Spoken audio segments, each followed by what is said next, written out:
മഹാലക്ഷ്മി സീരിയലിൻ്റെ ഇന്നത്തെ എപ്പിസോഡ് റിവ്യൂയിലേക്ക് എല്ലാവർക്കും സ്വാഗതം. അങ്ങനെ കണ്ണനും മഹാലക്ഷ്മിയും വെഡ്ഡിങ് ആനിവേഴ്സറി വളരെ ഗ്രാൻഡായി തന്നെ ആഘോഷിക്കുന്നുണ്ട്. ഇതിനിടയിൽ ഉണ്ണിയാവട്ടെ കരുണയ്ക്ക് ചെറിയൊരു ഗിഫ്റ്റുമായിട്ട് അവളുടെ വീട്ടിലേക്ക് കാണാനായിട്ട് പോവുകയാണ്. ഉണ്ണി വന്നല്ലോ എന്നുള്ളൊരു സന്തോഷത്തിൽ തന്നെയാണ് പ്രതാപനും മുത്തശ്ശിയും. അങ്ങനെ കരുണയാവട്ടെ ഉണ്ണിയോട് ഇറങ്ങിപ്പോകാനൊക്കെ ആയിട്ട് പറയുകയാണ്. ഇനി ഏത് കാരണവശാലും എന്ത് കാരണവശാലും നമ്മൾ തമ്മിൽ ഒരുമിച്ച് പോവില്ല, അതുകൊണ്ട് എൻ്റെ കൺമുന്നിൽ വരരുതെന്നൊക്കെ പറയുമ്പോൾ ഇന്ന് വെഡ്ഡിങ് ആനിവേഴ്സറി ആയതുകൊണ്ട് മാത്രം ഞാൻ ഇങ്ങോട്ട് വന്നതാണ്, പിന്നെ ഈ ഗിഫ്റ്റ് എന്തായാലും ഇവിടെ ഇരിക്കട്ടെ, നിനക്ക് ഇഷ്ടപ്പെട്ടാലും ഇല്ലെങ്കിലും എന്ന് പറഞ്ഞുകൊണ്ട് കരുണയുടെ അടുത്ത് തന്നെ വെച്ചിട്ട് ഉണ്ണിയാണെങ്കിൽ അങ്ങോട്ട് പോവുകയാണ്. ഈ സമയം പ്രതാപനും മുത്തശ്ശിയും പറയുന്നുണ്ട്, മോളെ എന്തൊക്കെ പറഞ്ഞാലും അവൻ ഇന്ന് വന്നില്ലേ, അത് തന്നെ വലിയ കാര്യമല്ലേ എന്ന് ചോദിക്കുമ്പോൾ നിങ്ങൾക്കൊക്കെ അത് വലിയ കാര്യമായിരിക്കും, പക്ഷേ വെഡ്ഡിങ് ആനിവേഴ്സറി എപ്പോഴാണെന്ന് ചോദിച്ചപ്പോൾ പോലും ഓർമ്മയില്ലാത്ത മനുഷ്യനാണ് ഈ പോയത്, അതുകൊണ്ട് എനിക്കിതൊന്നും വലിയ പുതുമയായിട്ട് തോന്നുന്നില്ല. ഇനിയിപ്പോൾ അയാൾ എന്തൊക്കെ പൊന്നിട്ട് മൂടിയാലും ഞാൻ അയാൾക്കൊപ്പം ജീവിക്കാനും പോകുന്നില്ല, ഒന്നില്ലെങ്കിൽ ഡിവോഴ്സ്, അത് മാത്രമേ ഞാനിപ്പോൾ പ്രതീക്ഷിക്കുന്നുള്ളൂ എന്നൊക്കെ പറയുമ്പോൾ ശരി, നീ ആ ഗിഫ്റ്റ് ഒന്ന് എടുത്ത് നോക്ക്, അല്ലെങ്കിൽ വേണ്ട ഞാൻ തന്നെ തുറന്ന് നോക്കാമെന്ന് പറഞ്ഞുകൊണ്ട് മുത്തശ്ശിയാണെങ്കിൽ ആ ഒരു ജ്വല്ലറി ബോക്സ് തുറന്ന് നോക്കുമ്പോൾ നല്ല അടിപൊളി നെക്ലസ് തന്നെയാണ് അതിലുള്ളത്. അങ്ങനെ മുത്തശ്ശി പറയുന്നുണ്ട്, നല്ല കനമുണ്ടല്ലോ കാണാനായിട്ട്, എന്തായാലും ഭംഗിയായിട്ടുണ്ട് മോളെ, അവന് ഇതുപോലൊരു നെക്ലസ് നിനക്ക് തന്നില്ലേ, അത് തന്നെ വലിയ കാര്യമില്ലേ മോളെ, ഇതൊന്ന് നോക്കിക്കേ എന്ന് പറഞ്ഞുകൊണ്ട് മുത്തശ്ശിയാണെങ്കിൽ അത് കരുണയ്ക്ക് കൊടുക്കുകയാണ്. കരുണ ആ നെക്ലസ് കാണുമ്പോൾ തന്നെ ആകെ ഷോക്കായി പോവുകയാണ്. കാരണം അത് ഓൾറെഡി വാങ്ങി വെച്ച ഒരു പഴയ നെക്ലസ്സാണ് കരുണയ്ക്ക് ഉണ്ണി ഗിഫ്റ്റായിട്ട് കൊടുത്തിരിക്കുന്നത്. ഐശ്വര്യ ജ്വല്ലേഴ്സ് എന്നുള്ള പേരിലാണ് ആ ഒരു ഗിഫ്റ്റ് ബോക്സ് ഉള്ളത് തന്നെ. എന്തായാലും ഇത് കാണുമ്പോൾ തന്നെ കരുണയ്ക്ക് ദേഷ്യം വരുന്നുണ്ട്. ഇയാളെ ഇത് പുതിയതായിട്ട് വാങ്ങിയിട്ട് വന്നതെന്നല്ല, അയാൾ വാങ്ങിക്കില്ല എന്നും എനിക്കറിയാം, ഇതൊക്കെ അവിടെ ഓൾറെഡി ഉള്ള പഴയ സ്വർണ്ണ നെക്ലസ് ആണെന്ന് ഇങ്ങനെ കരുണ പറയുന്നു. എന്നാലും ഈ ഉണ്ണിമോൻ എന്താ എത്ര കൊണ്ടാലും പഠിക്കാത്തതെന്നൊക്കെ പറഞ്ഞുകൊണ്ട് മുത്തശ്ശിയാണെങ്കിൽ കരുണയെ സമാധാനിപ്പിക്കുകയാണ്.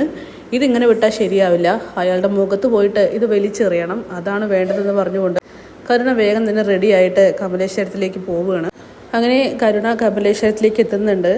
ഈ സമയം ദുർഗയാണ് വാതിൽ തുറക്കുന്നത്. കരുണയെ കാണുമ്പോൾ തന്നെ ഒത്തിരി സന്തോഷിക്കുന്നു. കാരണം ഉണ്ണി അവിടേക്ക് തിരിച്ചു വന്നില്ലല്ലോ, അപ്പോൾ അതിൻ്റെ കുറ്റബോധം കൊണ്ട് വന്നതായിരിക്കുമെന്നാണ് അവർ കരുതുന്നത്. മോള് കയറി വാ, അതെ നിങ്ങളുടെ സൽക്കാരം സ്വീകരിക്കാൻ വേണ്ടി വന്നതെന്നല്ല ഞാൻ, നിങ്ങളുടെ മകൻ എവിടെയെന്ന് ഇങ്ങനെ കരുണ വളരെ ദേഷ്യത്തോടെ ചോദിക്കുമ്പോൾ ഉണ്ണിയാണെങ്കിൽ ഇറങ്ങി വരുന്നുണ്ട്. എന്താ കരുണേ, എന്ത് പറ്റിയെന്ന് ചോദിക്കുമ്പോൾ എന്ത് പറ്റിയെന്നോ, തനിക്കൊന്നും അറിയില്ല അല്ലടോ എന്ന് പറഞ്ഞുകൊണ്ട് കരുണയാണെങ്കിൽ പൊട്ടിത്തെറിക്കുകയാണ്. ഈ സമയം അവിടേക്ക് കണ്ണനും മഹാലക്ഷ്മിയും എത്തുന്നുണ്ട്. ആഘോഷങ്ങൾ കഴിഞ്ഞ് തമ്പുരാനും തമ്പുരാട്ടിയും വന്നല്ലോ, അവർ കൂടി അറിയട്ടെ എന്ന് പറഞ്ഞുകൊണ്ട് കരുണയാണെങ്കിൽ കണ്ണനെയും മഹിയെയും വെയിറ്റ് ചെയ്ത് അങ്ങനെ നിൽക്കുകയാണ്.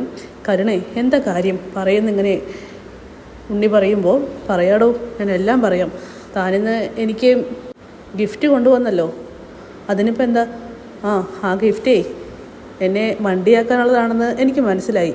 ഈ ജ്വല്ലറിയുടെ അടുത്ത് കൂടെ പോലും താൻ പോയിട്ടില്ല എന്നുള്ള കാര്യം 100% എനിക്കറിയാം. എൻ്റെ ഭർത്താവിനെക്കുറിച്ച് എനിക്ക് ആരും പറഞ്ഞു തരേണ്ട ആവശ്യമില്ല.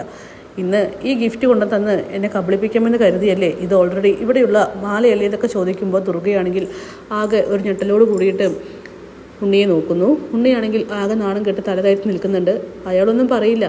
അമ്മ അവനോടൊന്നും ചോദിക്കും വേണ്ട, കാരണേ ആറ് പിശുക്കനാണ് ഇയാൾക്ക് എന്നെ സന്തോഷിപ്പിക്കാനോ എനിക്ക് നല്ലൊരു ഗിഫ്റ്റ് വാങ്ങിത്തരാനുള്ള വകയില്ല, അതുകൊണ്ട് ഇനി ഇതുപോലെയുള്ള തോന്നിയവാസങ്ങളുമായിട്ട് അങ്ങോട്ട് വന്നേക്കരുത്.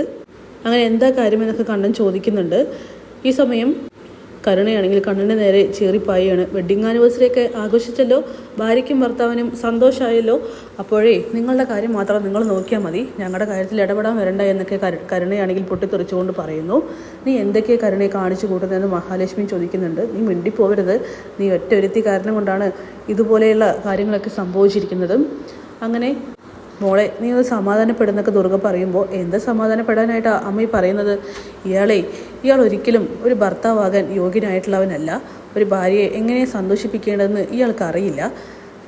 ഒന്നാമത് ഈ നിൽക്കുന്ന മനുഷ്യൻ്റെ തണലിലാണല്ലോ അയാൾ ജീവിച്ചുകൊണ്ടിരിക്കുന്നത്, പിശുക്കൻ.